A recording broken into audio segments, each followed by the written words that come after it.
창세기 43장 16절부터 34절까지의 말씀 보도록 하겠습니다.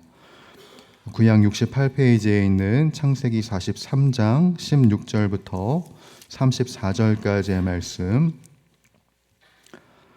우리 이 말씀을 한 목소리로 천천히 읽도록 하겠습니다. 요셉은 베냐민이 그들과 함께 있음을 보고 자기의 청지기에게 이르되 이 사람들을 집으로 인도해드리고 짐승을 잡고 준비하라. 이 사람들이 정오에 나와 함께 먹을 것이니라. 청지기가 요셉의 명대로 하여 그 사람들을 요셉의 집으로 인도하니 그 사람들이 요셉의 집으로 인도되매 두려워하여 이르되 전번에 우리 자루에 들어있던 돈의 일로 우리가 끌려드는도다. 이는 우리를 억류하고 달려들어 우리를 잡아 노예로 삼고 우리의 나귀를 빼앗으려 함이로다 하고 그들이 요셉의 집 청지기에게 가까이 나아가 그 집 문 앞에서 그에게 말하여 이르되 내 주여 우리가 전번에 내려와서 양식을 사가지고 여관에 이르러 자루를 풀어본즉 각 사람의 돈이 전에 그대로 자루 아귀에 있기로 우리가 도로 가져왔고 양식 살 다른 돈도 우리가 가지고 내려왔나이다. 우리의 돈을 우리 자루에 넣은 자는 누구인지 우리가 알지 못하나이다. 그가 이르되 너희는 안심하라. 두려워하지 말라. 너희 하나님 너희 아버지의 하나님이 재물을 너희 자루에 넣어 너희에게 주신 것이니라. 너희 돈은 내가 이미 받았느니라 하고 시므온을 그들에게로 이끌어내고 그들을 요셉의 집으로 인도하고 물을 주어 발을 씻게 하며 그들의 나귀에게 먹이를 주더라. 그들이 거기서 음식을 먹겠다 함을 들었으므로 예물을 정돈하고 요셉이 정오에 오기를 기다리더니 요셉이 집으로 오매 그들이 집으로 들어가서 예물을 그에게 드리고 땅에 엎드려 절하니 요셉이 그들의 안부를 물으며 이르되 너희 아버지 너희가 말하던 그 노인이 안녕하시냐? 아직도 생존해 계시느냐? 그들이 대답하되 주의 종 우리 아버지가 평안하고 지금까지 생존하였나이다 하고 머리 숙여 절하더라. 요셉이 눈을 들어 자기 어머니의 아들 자기 동생 베냐민을 보고 이르되 너희가 내게 말하던 너희 작은 동생이 이 아이냐? 그가 또 이르되 소자여 하나님이 내게 은혜 베푸시기를 원하노라. 요셉이 아우를 사랑하는 마음이 복받쳐 급히 울 곳을 찾아 안방으로 들어가서 울고 얼굴을 씻고 나와서 그 정을 억제하고 음식을 차리라 하매 그들이 요셉에게 따로 차리고 그 형제들에게 따로 차리고 그와 함께 먹는 애굽 사람에게도 따로 차리니 애굽 사람은 히브리 사람과 같이 먹으면 부정을 입음이었더라. 그들이 요셉 앞에 앉되 그들의 나이에 따라 앉히게 되니 그들이 서로 이상히 여겼더라. 요셉이 자기 음식을 그들에게 주되 베냐민에게는 다른 사람보다 5배나 주매 그들이 마시며 요셉과 함께 즐거워하였더라. 아멘. 주일 이후 첫날 이 아침 주님의 존전 앞에 나오신 우리 주님의 권속들 환영하고 축복합니다. 본격적으로 시작되는 우리들의 일상 속에서 하나님의 은혜를 만끽하고 하나님의 은혜를 누릴 수 있는 우리 모든 주의 권속들이 되시기를 주님의 이름으로 축복합니다. 우리가 신앙의 여정을 걸어가다 보면은 반드시 마주하게 되는 두 가지 영적 원리가 있습니다. 그것은 바로 하나님의 때와 그리고 거룩한 변화라는 두 가지의 기둥입니다. 여러분, 하나님의 때란 무엇입니까? 우리는 때로 종종 내 계획대로 되지 않으면 하나님이 일하시지 않는다고 착각을 하지만 그러나 하나님의 때는 더딘 것 같아도 보이지 않는 곳에서 분명히 이루어지고 있습니다. 보이지 않는 그곳에서 하나님은 일을 성취하고 계시고 그 놀라운 일을 이뤄가고 계신다라는 것이죠. 그 때를 위해서 우리들은 무엇을 해야 하냐면 흘러가는 시간 속에서 흘러가는 세월 속에서 거룩한 변화를 살아가야 한다는 것입니다. 찬송가 중에 이런 고백이 있죠. 세월 지나갈수록 의지할 것뿐일세 무슨 일을 만나도 뭘 해요? 예수 의지합니다 라는 고백이 있어요. 우리들이 응답이 더디게 되고 고난과 연단을 만나는 시간들이 분명히 있습니다. 그런데 그 속에서 우리들은 나의 모난 마음과 모난 기질이 깎여 나가고 예수님 더 의지하고 예수님 더 닮아가는 그 거룩한 변화를 우리들은 살아가야 한다. 기대함으로 그 변화를 기대하며 하나님의 때를 맞이해야 한다. 바로 그러한 삶이 신앙인의 삶인 것이지요. 오늘 우리가 읽은 창세기 43장은 바로 이 두 가지의 영적 원리가 만나는 지점이고 교차하는 자리입니다. 첫 번째로 우리가 주목해야 할 것이 있는데요. 그것은 뭐냐면 앞서 제가 말씀드렸던 것처럼 하나님의 약속은 반드시 성취된다는 점이에요. 오늘 본문 26절 우리가 읽었는데 다시 한 번 더 읽어보도록 하겠습니다. 26절이요. 시작. 요셉이 집으로 오매 그들이 집으로 들어가서 예물을 그에게 드리고 땅에 엎드려 절하니 라고 되어 있습니다.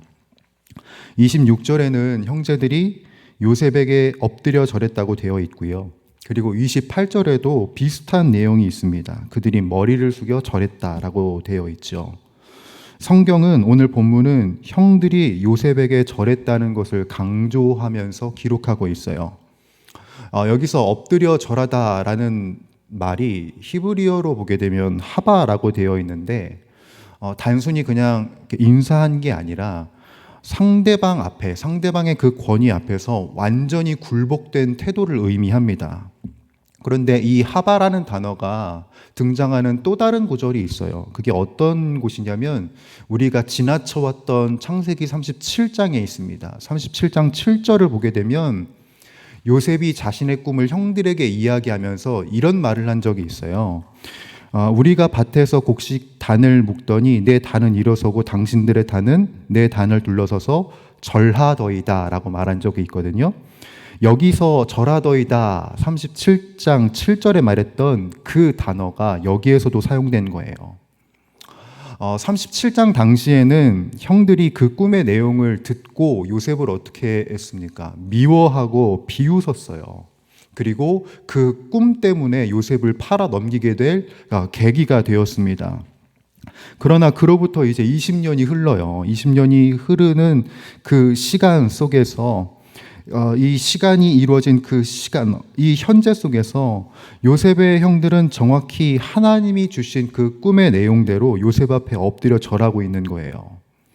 어린 시절 요셉이 꾼 꿈이 그저 허황된 야망이 아니었다라는 것이죠. 그것은 하나님께서 이스라엘 민족을 구원하시기 위해서 보여주신 주님의 언약이었다라는 점입니다.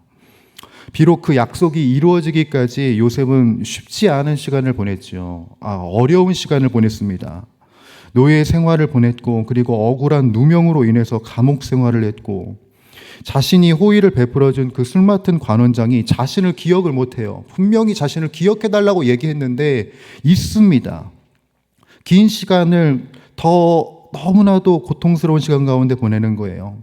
그렇지만 하나님의 약속은 하나님의 때를 향하여 나아가고 있었고 결국 오늘 이 본문 말씀에서 보시는 것처럼 결국은 이루어진 거예요. 주의 권속들, 우리는 늘 우리를 향하신 하나님의 약속이 더디게 느껴집니다. 그렇게 느낄 때가 많죠. 내 삶의 자리가 구렁텅이에 빠진 것처럼 앞날이 보이지 않고 아무것도 할 수 없는 감옥과 같이 느껴질 때가 참 많습니다. 그래서 우리들이 기도하는 것이 무슨 소용일까라는 이런 한탄이 나올 때도 솔직히 우리들에게 있습니다. 네, 저만 있나 봅니다. 네. 그런데 여러분 기억하십시오. 우리 하나님의 약속은 하나님의 때에 반드시 성취된다는 점입니다. 기도의 원 그리기를 작성한 마크 베터슨 목사님께서 자신의 책에 이런 내용을 적으신 적이 있거든요. 자신의 할아버지가 해주셨던 기도를 떠올리면서 글을 작성했는데 마크 베터슨 목사님의 그 할아버지는 밤마다 기도를 하시는 분이었대요. 그런데 그 기도가 너무 우렁차서 모든 가족이 다 들을 수 있을 정도로 나를 위해서 기도해 주고 계시는구나, 나를 위해서 지금 이런 기도를 하고 계시는구나 알 수 있을 정도로 다 들렸대요. 가족 한 사람 한 사람을 위해서 이 할아버지가 중보 기도를 하신 것이죠. 그런데 그 할아버지가 6살이 되시던 해에 돌아가셨습니다. 근데 참 놀랍게도 다 자란 이후에 곰곰이 생각을 해보니까 할아버지의 기도가 죽지 않고 지금 이 순간 우리 가족들에게 응답이 되었다고 느껴진 거예요. 그래서 책에는 이렇게 기록하고 있습니다. 우리는 죽어도 우리의 기도는 죽지 않는다. 하나님께서 영원히 그 기도에 응답하신다라고 적어 놓으셨더라고요. 여러분, 저는 하나님의 약속이 이와 같다고 생각을 합니다. 여러분, 하나님의 약속은 하나님의 때에 반드시 성취가 됩니다. 그렇기 때문에 우리들의 조급함을 내려놓고 가장 완벽한 타이밍에 약속을 이루시는 그 하나님을 신뢰하며 신실하게 뒤따를 수 있는 저와 여러분들이 될 수 있기를 주님의 이름으로 축복합니다. 두 번째로 살펴볼 점은 무엇이냐면 요셉 말고 형제들의 모습 속에 일어난 굉장히 놀라운 변화를 우리들은 주목을 해봐야 돼요. 본문 34절 우리가 읽었지만 보시게 되면 요셉이 형제들에게 음식을 나누어 줍니다. 그렇죠? 그런데 막내 베냐민에게는 어떻게 줍니까? 다른 사람보다 무려 5배나 많은 몫을 줘요. 5배면은 눈에 띄어요. 그렇죠? 그 양이 굉장히 두드러지게 드러난다는 겁니다. 엄청난 특혜죠. 우리는 여기서 요셉이 의도적으로 형제를 테스트하고 있다는 것을 눈치를 채야 하는 건데요. 요셉이 아마 옛날 생각을 했겠죠. 과거 이제 자신이 아버지의 사랑을 독차지해서 채색옷을 입었을 때 형들이 그것을 갖고 시기하지 않았습니까? 그리고 자신을 죽이려고 했죠. 지금 베냐민은 과거의 그 요셉처럼 야곱의 맹목적인 사랑을 독차지하고 있는 아들입니다. 그런데 그 동생이 지금 이 요셉 앞에서, 애굽 총리 앞에서 5배나 많은 특혜를 받고 있어요. 과거의 형들이었다면, 요셉을 팔아 넘길 당시의 형들이었다면 어땠을까요? 당장 얼굴빛이 달라졌겠죠. 시기심에 사로잡혔겠죠. 질투가 있었겠죠. 그런데 오늘 본문에서 형들의 반응은, 자, 여러분 34절을 보시면 이렇게 되어 있습니다. 요셉이 자기 음식을 그들에게 주매 베냐민에게는 다른 사람보다 5배나 주매 그들이 마시며 요셉과 함께 즐거워하였더라라고 기록되어 있어요. 그들이 함께, 그들이 마시며 요셉과 함께 기뻐하였더라라고 되어 있습니다. 여기서 즐거워하다라고 번역된 히브리어를 보게 되면 그냥 단순한 즐거움이 아니라 취할 정도로 마음껏 마시면서 기뻐하다는 의미를 갖고 있거든요. 그러니까 이 말은 무슨 말이냐면 형들이 베냐민이 받은 특혜를 예민하게 반응하지 않았다는 거예요. 누구 하나 불평하지 않고 시기하지 않았다는 점입니다. 오히려 동생이 받은 그 풍성함을 보면서 한마음으로 기뻐하고 함께 즐거워했던 거예요. 여러분, 이게 무엇을 의미할까요? 긴 시간 동안, 긴 세월 동안 이 형제들이 변한 거예요. 동생을 팔아넘겼던 그 냉혹한 모습이나 서로를 향한 시기심이 사라져 버린 겁니다. 죄책감과 그리고 고난의 세월을 지나면서 서로를 품고 아끼는 진짜 형제로 다듬어져 있었다라는 겁니다. 사랑하는 주의 권속들, 어제 담임 목사님께서 말씀하셨던 것처럼 사람은 변합니다. 사람은 변해요. 시간이 지나면 변합니다. 특별히 신앙인은 변질되지 않고 변화합니다. 어떤 사람은 세월이 지날수록 마음이 굳어지고 시기와 질투심이 많아지고 고집이 많아지면서 변질되지만 참된 신앙인은요, 고난과 세월의 풍파 속에서 거룩한 변화를 이뤄냅니다. 과거의 상처와 이기심을 넘어서 넉넉한 마음으로 타인을 품어내는 성숙함이 생겨나게 되는 것이죠. 저는 바라건대 우리 용인영락교회 모든 권속들이 이 세월을 그저 지나가는 사람들이 아니라 변질되는 사람이 아니라 변화될 수 있는 거룩한 사람들이 우리가 되었으면 좋겠어요. 그냥 시간을 허송세월 보내는 것이 아니라 주님의 때를 이루기에 합당한 거룩한 변화를 이뤄내는 사람들이 우리가 되기를 간절히 소원합니다. 말씀을 이제 마무리해 보려고 해요. 여러분, 하나님이 요셉의 꿈을 이루시기까지 20년이 넘는 시간을 허락하셨습니다. 그 시간을 왜 허락하셨을까요? 그 기다림의 시간은 단지 요셉을 총리로 만들기 위해서 물리적인 시간만 흐른 게 아니었어요. 형제들도 바꾸는 시간이었던 겁니다. 동생을 죽이려 했던 냉혹한 형제들이 오늘 본문처럼 시기를 버리고 함께 즐거워할 수 있는 거룩한 공동체로, 거룩한 변화를 이루기 위해서 반드시 필요한 시간이었던 거예요. 하나님의 때가 무르익었을 때 언약은 성취가 되었고요. 변질되지 않고 변화된 형제들은 이 축복의 잔치 자리에 함께 앉을 수 있었습니다. 저는 이 자리에 있는 저와 그리고 우리의 심령 가운데, 그리고 우리 주의 권속들의 심령 가운데 이렇게 질문을 드려보고 싶어요. 주님의 약속을 기다리는 이 시간 동안 내 속에는 변질이 일어나고 있습니까? 아니면 거룩한 변화가 일어나고 있습니까? 우리 모두가 거룩한 변화를 이뤄내서 하나님의 거룩한 때를, 신실한 때를 맞이할 수 있는 하나님의 사람들이 될 수 있기를 간절히 소원합니다. 내 지체들의 아픔과 슬픔을 안아줄 수 있는 사람, 내 지체들의 기쁨을 배 아파하지 않고 함께 기뻐할 수 있는 사람, 그래서 하나님과 교류하고 서로 교류할 수 있는 그런 신앙, 그렇게 하나님의 때를 아름답게 이뤄갈 수 있는 우리 가족, 우리 교회, 그리고 우리의 나라, 우리 모습이 될 수 있기를 주님의 이름으로 간절히 축원합니다. 함께 기도하겠습니다. 거룩하시고 전능하신 우리 주 하나님 아버지, 오늘도 아름다운 날들을 우리 가운데 이루시고 새로운 날들을 우리 가운데 이루어주시는 하나님께 모든 영광, 모든 감사 올려드립니다. 우리들은 약하나 우리들을 거룩하게 하시는 예수님의 권세 많으시오니 주여, 하나님의 때를 기다리는 우리들의 삶 그저 허송세월로 보내지 않고 거룩한 변화를 이뤄낼 수 있는 하나님의 사람들로 온전케 되는 은혜가 있게 하여 주시옵소서. 내 지체의 기쁨과 슬픔에 함께 할 수 있는 거룩한 변화가 있게 하시고 하나님의 때를 인내함으로 기다릴 수 있는 축복의 사람이 되어 하늘의 복을 받아 세상의 복으로 살아가는, 함께해서 더 좋은 주님의 사람으로 살아가는 우리 모든 주의 권속들이 다 되게 하여 주옵소서. 이 모든 말씀 우리 주 예수 그리스도의 이름으로 간절히 기도드립니다. 아멘. 우리 주님 가르쳐 주신 기도 함께 드립니다. 하늘에 계신 우리 아버지, 아버지의 이름을 거룩하게 하시며 아버지의 나라가 오게 하시며 아버지의 뜻이 하늘에서와 같이 땅에서도 이루어지게 하소서.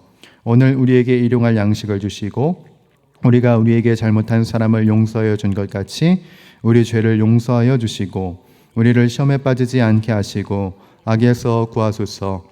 나라와 권능과 영광이 영원히 아버지의 것입니다. 아멘.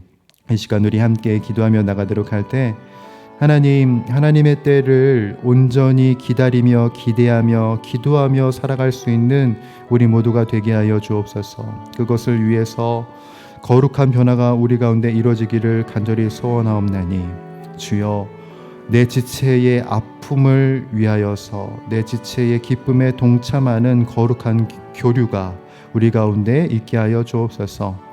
그것이 나의 힘만으로 되지 않사오니 주여, 오늘도 우리를 성령으로 충만케 하여 주시사 마땅히 기도할 바를 알게 하여 주시옵고 우리들의 모든 인생 가운데 모든 것을 합력하여 선을 이루시는 그 하나님의 하나님 되심을 경험하게 하여 주시옵소서. 오늘 우리들 교회를 위하여서 기도하겠습니다. 우리 교회가 하나님이 기뻐하시는 거룩한 교회가 되게 하시고 하늘의 복을 받아 세상의 복이 되어 함께해서 더 좋은 교회가 되게 하여 주시옵소서. 이 용인 지역에 그리스도의 사랑을 흘려보내는 주님의 몸된 교회가 되게 하옵소서. 특별히 우리 담임 목사님을 위하여서 기도해 주시길 바랍니다. 우리 담임 목사님에게 영육간의 강건함을 허락하여 주시옵고 가정의 평안을 허락하여 주셔서 사역에 전무하실 수 있는 상황과 여건을 주장하여 주시옵소서. 우리 담임 목사님 말씀을 전하실 때마다, 사명을 감당하실 때마다 성령의 능력이 이루어지게 하여 주시옵고, 오직 주님의 아름다운 열매가 맺어지는 귀한 사역 되게 하여 주시옵소서. 우리 모든 부교역자들과 교직원들을 위하여서도 기도해 주시기 바랍니다. 영육 간의 강건함을 동일하게 허락하여 주시옵고, 맡겨진 사역을 감당할 때 주님 기쁨으로 이 사명을 감당할 수 있는 우리 모든 주님의 리더들 되게 하여 주시옵소서. 여러분들이 가지고 나오신 기도의 제목들 하나님께 아뢰며, 그리고 연약해져 있는 우리 주님의 권속들의 아픔을 가슴으로 끌어안으며 우리 함께 간구하며 기도하도록 하겠습니다. 함께 기도합니다. 거룩하시고 전능하신 우리 주님, 주님께서 허락하신 우리 용인 영락교회의 지체들을 위하여서 우리들의 마음과 우리들의 뜻을 다해 사랑하며, 그리고 간구하며 갈망하며